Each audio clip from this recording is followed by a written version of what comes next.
अस्सलाम वालेकुम व्यूअर्स, मैं हूं समीना पाशा। उम्मीद है आप लोग खैरियत से होंगे। व्यूअर्स, कुछ अहम खबरें और अपडेट्स लेकर इस व्लॉग में आपके सामने हाजिर है जनाब। सबसे पहले तो आज आपको बताएंगे एक अहम मुलाकात के बारे में जो कि हुई है वजीर आजम हाउस में, और ये मुलाकात काफी अनएक्सपेक्टेड भी थी और इसने सबको काफी हैरान भी किया है। और इसकी वजूहात क्या थी और इससे क्या फायदा या नुकसान होगा, इसके ऊपर बात करेंगे। और इसके साथ साथ आपको बताएंगे जनाब कि मरियम बीबी साहिबा ने कुछ खास आज प्लान अपने लिए तरतीब दिए हैं और उनकी आज 2-3 खबरें हैं उनसे जुड़ी जो काफी मीडिया की जीनत भी बनी और उनके ऊपर काफी तनकीद होती रही, तो उसके ऊपर भी बात करेंगे। आपको बताएंगे कि क्या नजर आ रहा है, पीटीआई की एक 2 वे स्ट्रैटेजी बज़ाहिर नजर आ रही है। अब ये 2 वे स्ट्रैटेजी क्या है, इसको मैं किस तरह से देख रही हूँ, आपके साथ अपना एक एनालिसिस शेयर करूंगी और साथ में बात करेंगे इस बारे में भी कि पीएमएलएन के अंदर भी सब कुछ अच्छा नहीं है, वहां पर भी काफी ज्यादा एक बेचैनी है और काफी ज्यादा एक इज़्तिराब जो है वो पाया जाता है और उसका इजहार हमें मुख्तलिफ सूरतों में नजर आ रहा है। वो सूरतें कौन कौन सी हैं आपके साथ शेयर करेंगे। तो काफी कुछ है जिस व्लॉग में। आपसे रिक्वेस्ट है कि चैनल को सब्सक्राइब कर लें अगर अभी तक सब्सक्राइब नहीं किया। तो सबसे पहले जी अहम मुलाकात के हवाले से बात हो जाए। मैं जिस मुलाकात की बात कर रही हूँ ये है जनाब वजीर आला खैबर पख्तूनख्वा अली अमीन गंडापुर साहब की और शहबाज शरीफ साहब की मुलाकात। अली अमीन गंडापुर साहब जो कि इससे पहले काफी ज्यादा दबंग अंदाज में यूं लग रहा था कि विफाक के ऊपर एक प्रेशर बढ़ा रहे हैं और उनकी तरफ से हलफ उठाने के साथ ही 3-4 जो स्टेटमेंट्स और कुछ फैसले थे उसने काफी ज्यादा रियासती इदारों को भी कुछ हिलाया जुलाया, परेशान किया और साथ साथ एक ये अंदाज भी उनका जो था सबको ये पता दे रहा था कि शायद आगे एग्रेशन का माहौल रहेगा और शायद विफाक और खैबर पख्तूनख्वा में एक वर्किंग रिलेशनशिप डेवलप ना हो पाए। तो ये बयानात कौन से थे जिसमें उन्होंने ये भी कहा कि हम भी देखेंगे कि शायद हमें बिजली का बिल, गैस का बिल अदा ना देना पड़े अगर हमारे पैसे ना दिए गए। ये भी हमने उन्हें कहते सुना कि उन्होंने कहा कि हम हर हद तक जाएंगे अपने सूबे के हुकूक लेने के लिए, पैसे लेंगे इनसे। फिर हमने देखा वजीर आजम की हलफ बर्दारी में उन्होंने शिरकत नहीं की। फिर हमने ये भी देखा कि सदर साहब मुंतखब हुए तो उनकी भी हलफ बर्दारी में उन्होंने शिरकत नहीं की। फिर हमने ये भी देखा कि शहबाज शरीफ साहब केपी गए तो उन्होंने रिसीव नहीं किया, उनसे मुलाकात नहीं गई। तो ये कुछ ऐसे उनके जेस्चर्स थे जिससे ये बात बड़ी वाज़ेह थी कि वो बड़े दबंग अंदाज में खड़े हुए हैं और वो किसी भी तरह विफाक की इस गैर कानूनी हुकूमत को तस्लीम करने के लिए तैयार नजर नहीं आते। और उन्होंने उसकी लॉजिक भी यही दी थी कि वो हलफ में क्यों जाएं जबकि वो समझते हैं कि ये एक नाजायज हुकूमत है।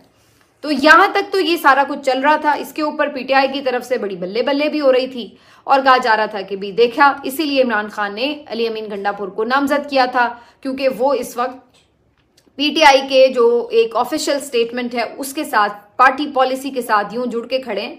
वो कॉम्प्रोमाइज भी नहीं करेंगे और फिर ये कि वो किसी भी तरह दबाव में भी शायद ना आए। तो ये सारी जो एक सूरत हाल थी नजर आ रही थी। लेकिन फिर उसके बाद हमने देखा कि 2-3 चीजें हुई। एक चीज तो ये हुई कि अली अमीन गंडापुर साहब के नाअहली के लिए एक जो दरख्वास्त थी इलेक्शन कमीशन ने मंजूर कर ली और उस सिलसिले में एक नोटिस भी उन्हें आ गया 26 मार्च का कि जी आप जरा अपना हिसाब किताब जमा कराएं, आपने कुछ एसेट्स जो हैं वो अपने कागजात में जमा नहीं कराए। अब वो सही है खबर, गलत है खबर, इस बात को तो मैं डिस्कस ही नहीं करी क्योंकि जहां तो ऐसा हो कि कानून के मुताबिक चलना हो तो फिर तो आप ये डिस्कस करें मेरिट है या नहीं। लेकिन अगर आपने कोई बहाना बनाना है किसी को डिस्क्वालीफाई करने का तो फिर आप कुछ भी उसमें बहाना बना सकते हैं। तो इसलिए जब ये चीज मूव हुई तो उससे ये इशारा मिल गया कि भाई आप जो चल रहे हैं जिस अंदाज से, ये पसंद नहीं किया जा रहा और उन्हें ये मैसेज पहुंचाया गया कि आपको विफाक के साथ एक रिलेशनशिप, वर्किंग रिलेशनशिप बनाना होगा। और उनको इस सिलसिले में एक तो जाहिर है ये वाला भी कम्युनिकेट कर दिया गया तरीका कि बसूरत दीगर आप नाअहल भी हो सकते हैं, आपकी हुकूमत भी खत्म हो सकती है और फिर हम देखेंगे कि आपके लिए खुद चलना भी मुश्किल हो जाएगा, सुबह चलाना भी मुश्किल हो जाएगा। तो ये सारी सूरत हाल भी रहेगी।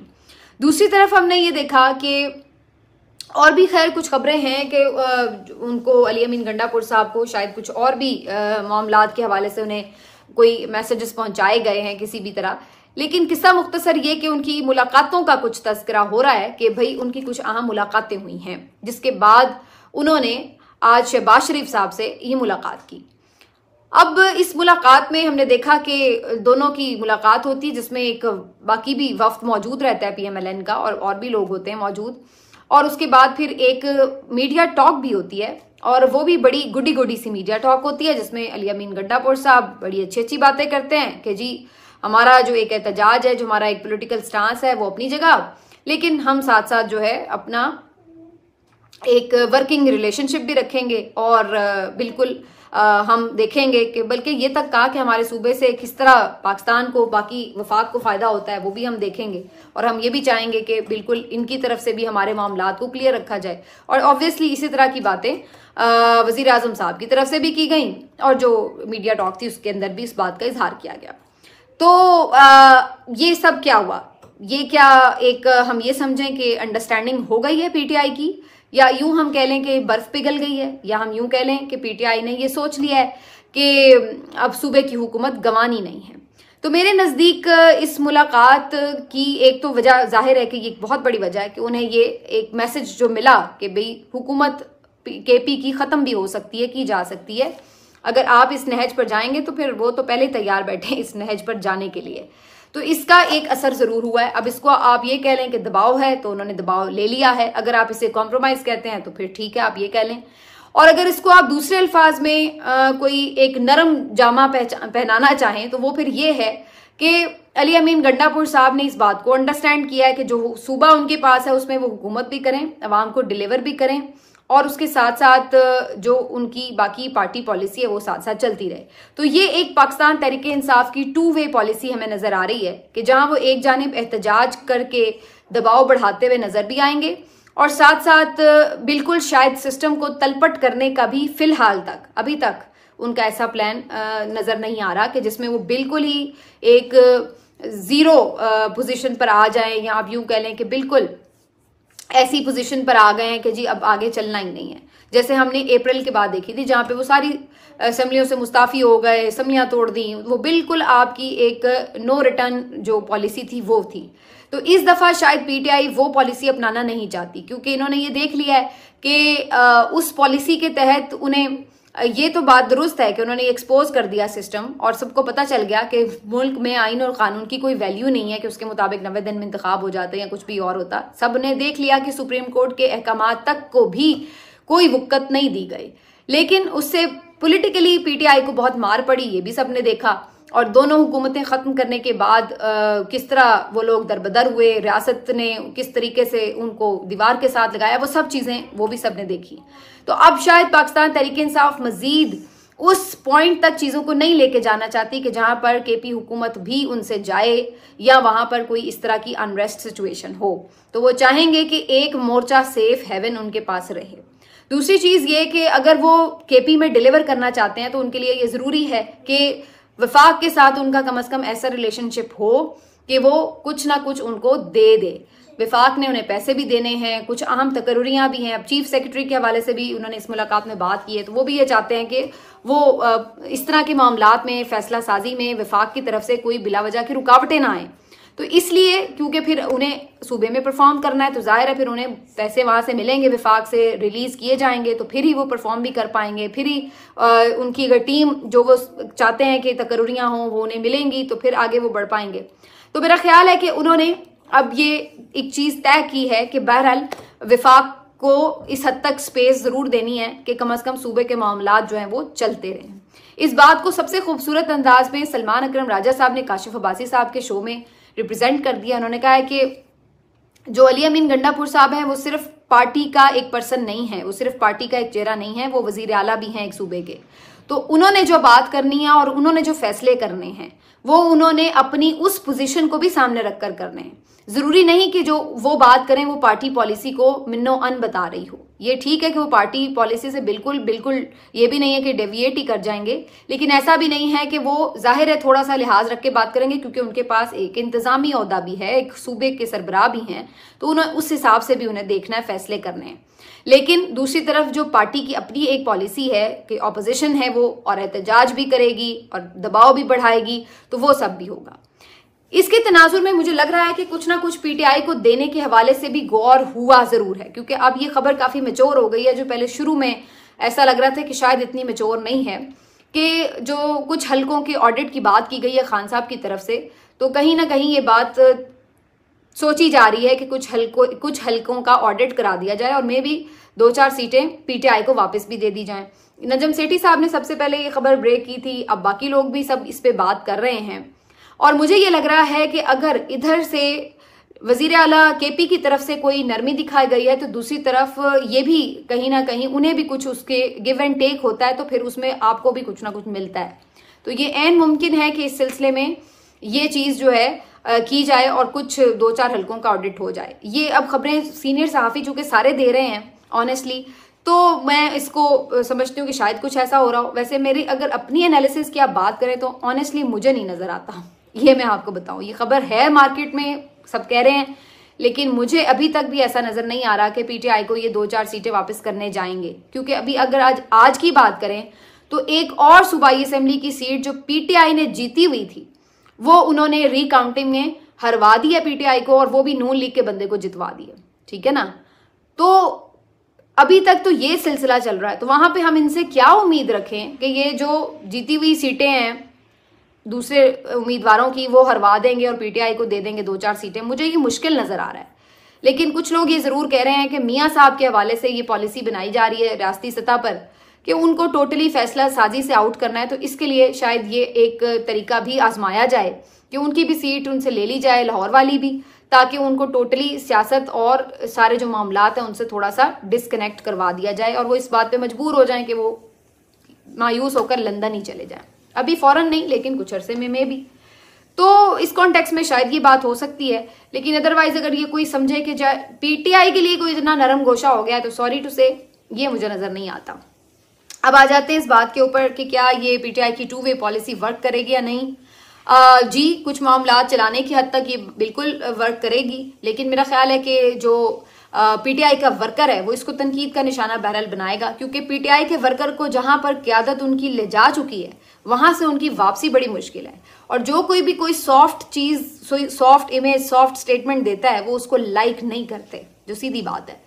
तो मुझे ये अंदाजा हो रहा है कि रियासती फैसले अपनी जगह पर और जो आप एक इंतजामी तौर पर फैसले करते हैं वो अपनी जगह पर, लेकिन पीटीआई का जो वोटर सपोर्टर है उसकी तरफ से अगर कोई इस तरह की स्पेस विफाक को दी जाती है तो वो इस चीज के ऊपर तनकीद भी करेंगे और उन्हें यह भी महसूस होगा कि शायद ये खान साहब के विजन से पीछे हटके और खान साहब की बात पर कॉम्प्रोमाइज करके ये लोग ऐसा कर रहे हैं, और इसमें शायद खान साहब की मर्जी शामिल नहीं है। वो ये इस बात को इस तरह से इंटरप्रेट करेंगे।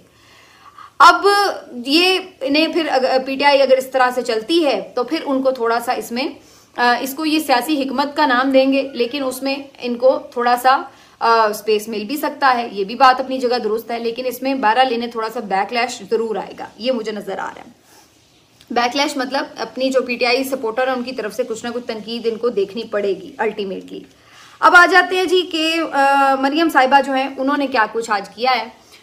मरियम साहिबा के तो आपको पता है मजे लग गए हैं और मुफ्त में वजीर आला बन चुकी हैं वो, और अब हर रोज कुछ ना कुछ नया उनकी तरफ से ऐसा किया जाता है जो कि मीडिया की जीनत भी बनता है और तनकीद का बाइस भी।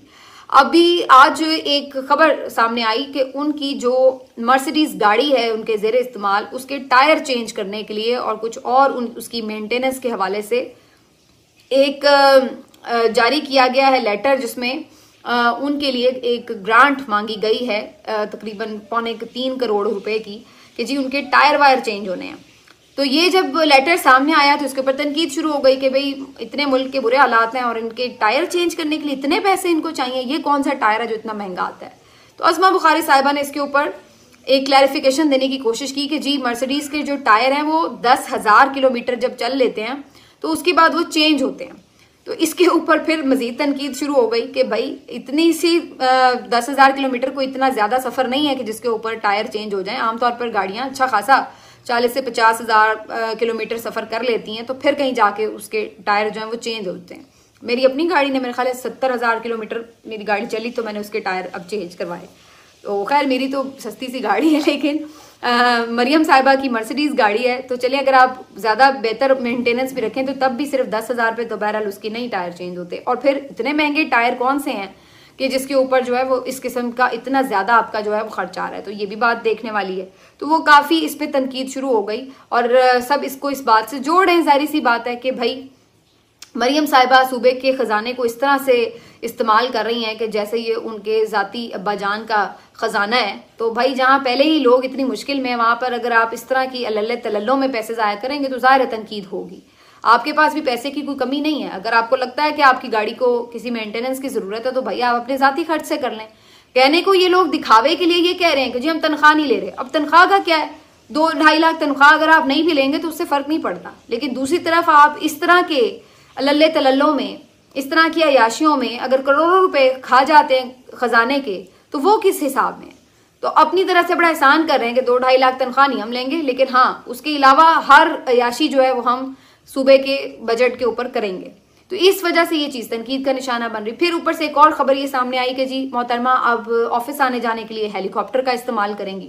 इसके ऊपर उस वक्त भी बड़ी तनकीद होती थी जब खान साहब हेलीकॉप्टर का इस्तेमाल करते थे बनीगाला से वजीर आजम हाउस ऑफिस आने के लिए। तो उस वक्त PMLN सबसे ज्यादा बढ़कर तनकीद करती थी कि जी ये देखें वैसे तो सादगी की बातें करते हैं और खुद हेलीकॉप्टर पर आते जाते हैं।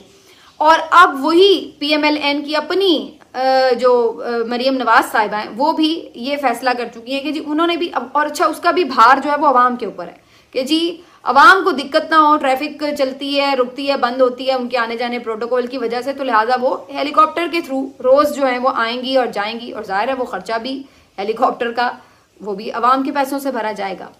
तो ये वो सारे मामलात हैं जिनके ऊपर जाहिर है अब सबको नजर आ रहा है कि उनकी जो रहन सहन है वो वैसे ही शहजादियों की तरह, ब्रांडेड उन्होंने कपड़े पहने, ब्रांडेड हर वक्त मैचिंग शॉल लेनी है साथ, ब्रांडेड उन्होंने पर्स उठाने हैं, और फिर जो उनकी तजीनो आराइश है उसके ऊपर जिस किस्म की पैसे इस्तेमाल होते हैं। तो चलिए भाई वो किसी अगर कोई अपनी जेब से कर रहा है तो कोई इस पर क्या कहे, उनकी मर्जी है। लेकिन अगर आप अपना ओढ़ना बिछोना पहनना ओढ़ना और अगर आपका जो आना जाना है वो रियासत के खर्चे पे कर रहे हैं, वो भी उस सूरत में कि जब रियासत इतनी इस वक्त गरीब गुरबा हालत में है, तो फिर उस चीज़ को ज़ाहिर है हर कोई तनकीद का निशाना बनाता है। बहरहाल ये सारी जो हैं उनकी तरफ से आई। और फिर एक और उन्होंने आज स्टेटमेंट दी कि मैं एक कानून बनाने जा रही हूँ। ये डेफेमेशन के ऊपर किसी ने बात की हुई थी कि जी फेक न्यूज़ बड़ी होती है, तो उन्होंने कहा जी पंजाब में मैं बनाने जा रही हूँ। तो इसके ऊपर भी अब अगेन आप जो इस बात को अगर आप देखें, इसका कॉन्टेक्स्ट देखें, तो मैं बनाने जा रहा हूँ, आप कभी ऐसे नहीं कहते। आमतौर पर अगर आप किसी पोजीशन पर होते हैं तो आप कहते हैं कि जी हमारी हुकूमत ये करने जा रही है, हमारी जो कैबिनेट है उसने ये फैसला किया है। आप ये नहीं कहते कि मैं, आप अकेले तो कानून साजी नहीं करते, कानून साजी तो वैसे भी पार्लियामेंट करती है, सूबाई असेंबली करती है या कौमी असेंबली करती है। तो आप ये कैसे कह सकते कि मैं बनाने जा रही हूँ? तो बेसिकली वही बात है अगेन कि वो खातून अपने आप से नहीं निकलती हैं और बहुत ज़्यादा वो सेल्फ ऑब्सेस्ड किस्म की मुझे खातून लगती हैं। इसलिए उन्हें जो पहली उन्होंने बात की थी कि सूबे में हुकूमत किसकी है, नवाज शरीफ की, तो लिहाजा वो तस्वीरें लगवाएं जो मर्जी करें। सूबे में हुकूमत किसकी है, मरीम नवाज की, तो लिहाजा वो करोड़ों की ग्रांट लगा के टायर चेंज करें या हेलीकॉप्टरों में आए जाएं या फिर वो अपनी मर्जी की कानून साजी करती फिरें जिस तरह मर्जी, तो जो मर्जी वो करें। अब वो उनका जो तासुर है वो इस किस्म का पहले भी था, पता तो सबको ही था, अब वो जरा खुल के चीजें सामने आ रही हैं।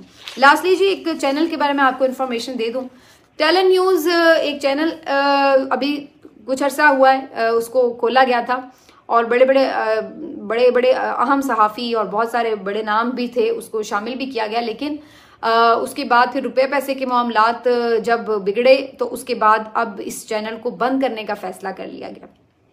ये बेसिकली एक पॉलिटिकल बैकग्राउंड की फैमिली थी और पहले इनका ताल्लुक पाकिस्तान तहरीक इंसाफ से था, बरियार साहब का, और उसके बाद फिर ये इन्होंने छोड़ दिया जब बुरा टाइम चल रहा था।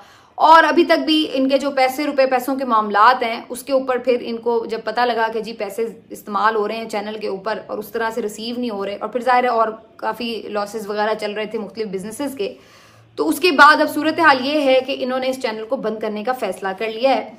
अब जो हमारा बहसियत सहाफ़ी कंसर्न है वो ये है कि एक ही दिन में सैकड़ों सहाफ़ी जो हैं एक चैनल बंद होने से वो बेरोजगार हो गए और ये बहुत अनफॉर्चुनेट बात है क्योंकि ये पहली दफ़ा नहीं हो रहा। इससे पहले भी हम देख चुके हैं कि कोई बहुत बड़े नाम आते हैं, बहुत बड़े बिजनेसमैन हैं, इतने पैसे जी हमारे पास ये वो, और उसके बाद आप क्या करते हैं, अच्छे खासे जो लोग अपनी नौकरियों पे बेचारे लगे होते हैं मुख्तलिफ चैनल्स के, आप उनको ऑफर्स देते हैं नौकरी की, वो छोड़ के वहाँ पर आपके पास आके काम शुरू करते हैं और 6-8 महीने के बाद आपको पता लगता है कि हो ये तो हमसे चैनल नहीं चल रहा, और उसके बाद आप अपना फैसला बदलते हैं कि जी चैनल बंद, और वो सारे सहाफ़ी जो बेचारे इधर उधर जो भी उस पर स्टाफ होता है वो सब बेचारे एक ही दिन में बगैर किसी छत के खड़े होते हैं। ये आप न्यूज़ में भी हमने देखा था, इसी तरह का मामला पेश आया। कुछ अर्सा वो चैनल चला और फिर बंद कर दिया गया और उसके बाद वो सहाफ़ी बहुत सारे कितने साल वो बेचारे बेरोजगार रहे। यही सूरत हाल हमें टैलेंट न्यूज़ में नजर आई। इससे पहले बोल न्यूज़ का जो एक पूरा आपने देखा था स्टेटस, वो जिस तरह से वहाँ पे था, तो ये एक बड़ा अनफॉर्चुनेट है। मेरा ख्याल है कि ये चैनल खोलने के हवाले से जो पॉलिसी है इसको, और चैनल लाइसेंस देने की जो पॉलिसी है इसको स्ट्रिक्ट होना चाहिए और इस सिलसिले में ये देखना चाहिए कि कोई ना कोई एश्योरेंस हो इस बात की कि भाई आपने चैनल अगर खोलना है तो फिर आपने चलाना भी है। ये नहीं कि आपके पास 4 पैसे आए शौकिया और आपने चैनल खोल लिया और उसके बाद जब दिल किया आपने चैनल बंद किया, लपेटा सामान और आप चलते बने और पीछे जो सारा एक स्टाफ है बेचारा वो बेरोजगार हो जाए। तो बहरहाल टैलेंट न्यूज़ के जितने भी स्टाफ मेंबर्स हैं उनके लिए हमारी हमदर्दियां हैं, लेकिन ये मेरा ख्याल है कि वक्त आ गया है कि इस चीज़ को एक बेहतर कानून साजी के साथ सिक्योर किया जा सके। सहाफ़ी हमारे बड़े बड़े जो हैं वो 4-5 प्लॉट ले लेते हैं या कुछ अपने मालिकान के साथ मामला सियासतदानों के साथ तय कर लेते हैं, लेकिन जो छोटा स्टाफ है बेचारा वो कितना ख्वार होता है इसका अंदाज़ा कोई नहीं लगा पाता। और यही वजह है कि जो ज़्यादा तकलीफ है वो उस कैमरामैन को होती है, उस न्यूज़ रूम में काम करने वाले बंदे को होती है, वो जो स्टाफ होता है हमारा चाय के लिए या कैमरामैन टेक्निकल स्टाफ है, ये सब लोग जिस तरह से फिर सफ़र करते हैं उसका तो कोई अंदाज़ा ही नहीं फिर लगा पाता। बहरहाल जी, मिलते हैं आपसे अगले वीडियो में। अपना ख्याल रखिए। अल्लाह।